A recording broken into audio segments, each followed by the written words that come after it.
Hello everyone, welcome to day 3 of our 30 days of watercolor flowers. Today we are painting water lilies. I feel like in watercolor we don't paint water lilies enough and they're so beautiful. Even Claude Monet painted water lilies 250 times in his work. Water lilies have very tall and prominent center stamen, so we're going to have them coming above the level of our flower petals so that we can see them kind of peeking out. So we're going to start with that so that we don't lose them in the midst of the petals. And then water lilies also have these really sharp, pointy flower petals that point upward all around that center stamen. So the ones that we're going to be painting today are pink, but they come in lots of different varieties. And we're going to start with the petals in the front first, gradually making our way to the back petals that are going to be peeking out from behind. And then the leaves are these big, beautiful paddle leaves where you've seen, in illustrations or movies that frogs can sit on. So they're kind of resting on the top of the water. So we're first going to pick up this darker yellow gamboge color for the center stamen of our water lilies. And we're just going to do these really short, light pressured strokes in kind of a rainbow shape. And that's pretty much it for the center stamen. So now we're going to pick up some opera rose and I'm mixing it just slightly with some orange that I have on my palette. And I'm going to make that first pointed petal. To make these flower petals, I'm really just focusing on using the shape of my brush, starting with the very tip of my brush and then pushing down and quickly dragging my brush across the paper. It makes the perfect water lily shape. And then I'm doing some quick line strokes on the outer edges for petals that are kind of more to the side. For the petals that are peeking out from the back, I'm not really making distinct shapes, just little strokes here and there to represent those petals that are in the back. While that flower dries, we are going to paint another one. So we start with that center stamen that is peeking out from the middle of the flower, and then the bright pink triangular shaped petals. I start with that center petal, and then I do one on the side, and then on the other side, and then I just go back and forth, one on the right, one on the left, and then the petals that are more of the line because you're seeing them on the side. And then I like to think of the back petals like little bumpy zigzags that are disconnected, because if they're too pronounced and too specific, it doesn't look good. It doesn't look loose and on purpose. Try to keep them minimal and kind of disjointed. I'm going to paint one more and then we'll move on to the other details.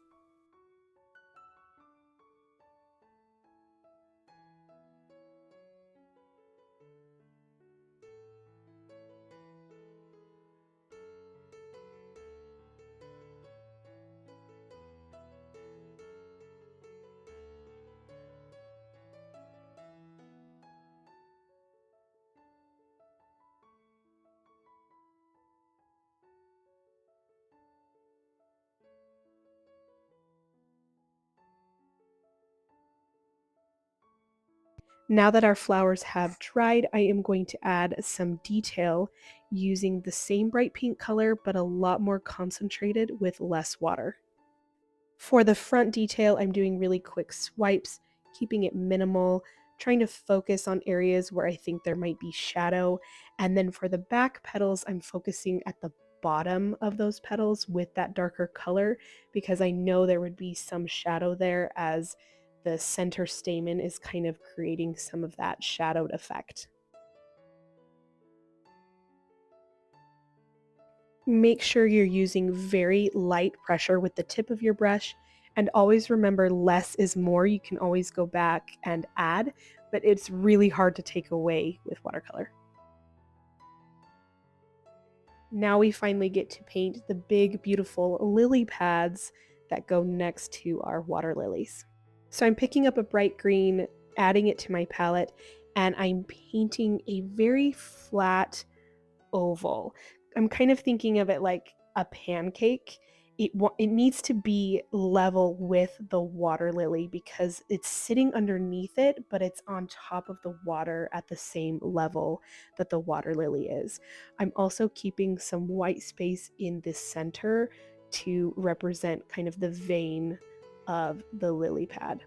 So same thing over here, I'm bringing it out from under the lily pad and then curving it around so that it's almost at the same level. This one's a little bit angled, and you just want to make sure it's not drooping down like a leaf on other flowers. You want it to be more flat looking. Now, before these leaves have fully dried, we are going to pick up a higher concentration of our green with less water, and we're going to dab it in around where we have that white space for the vein. And we just dab it just a little bit, and because it's still nice and wet, it gives a beautiful blended soft effect.